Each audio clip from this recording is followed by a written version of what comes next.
when I was a kid, I always played with mechano sets and erector sets, the equivalent of Lego sets at the time. And I loved doing that. I was knocking apart boxes and putting them back together. I liked nails and hammering things and whatnot. So I didn't know what I wanted to become, though. I discarded all the conventional things. First of all, I didn't want to be in my father's business. I didn't want to work in a store. I didn't want to be in a warehouse. None of that. Nothing for me. So I thought of all the things. Accounting didn't interest me. I didn't want to be a dentist looking at somebody's tonsils 8 hours a day. I didn't want to be an accountant because it bored the hell out of me. You're always dealing with somebody else's money from last year. None of it interested me. And I was sitting next to a fellow called Jacob Siskin, and he says to me, in grade 10, I was about 13 or so, he says, what are you going to be? I said, thought of everything, and I can't think of what I want to be. He says, well, I'm going to be an architect. Architect? What's he do? You know, he makes plans, put up buildings. A light went on in my head. I said, that's it. That's what I'm going to be. That's what I'd like to do. So architecture was a business, and then I'd have to succeed in the business. And now architecture, I knew as a business, as a profession, it was wonderful because it had a lot of fun, interesting, and then you'd see a result. Because you'd conceive a building in your head, you put it down on paper in 2 dimensions, and then it would be recreated in actuality in 3 dimensions. That was very thrilling. I fell in love with it because it had the elements of what I enjoy doing. I love drawing, I love building, and as long as I could draw and build, I was happy. In terms of satisfaction, absolutely. I loved it.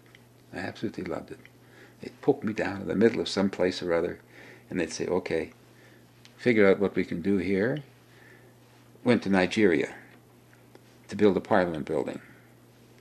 So they wanted to have a parliament building which looked like the one they had in Quebec City, quarried stone. I said, there's no stone quarries in Nigeria. There's no masons in Nigeria. They don't build buildings like that. In Nigeria, you take a shovel and you have mud. You got very good sticky mud. You dig out the mud, you pat it together, you put it up high enough, you put some sheet metal across the top, and that's a building. Okay? So I said, that's what they have there. That's what they do. So I said, well, what are we going to do? We can't build a parliament building out of mud because it might be a good idea. If you want to dissolve parliament, you take a hose. And that'll dissolve parliament for you. So, I mean, how can you not enjoy that? Put me down in the middle of an African town or village or something, and they take me out on the Niger River on a broken down ship with the crocodiles swimming around the place and the water snakes and every kind of mosquito buzzing around you. And they'd say, and we come to a swamp, and they say, we want to develop this swamp. What should we do? I said, well, why don't we go to Weight Watchers and ask them to build a hotel here as a resort. Anybody who comes here will lose 50 pounds in a week. Okay? They never built anything there, needless to say. I love what I'm doing. There's nothing I can think of that's better than this. I don't lack anything. I've seen the world. It's a pretty stinky world. I've done everything I wanted to do.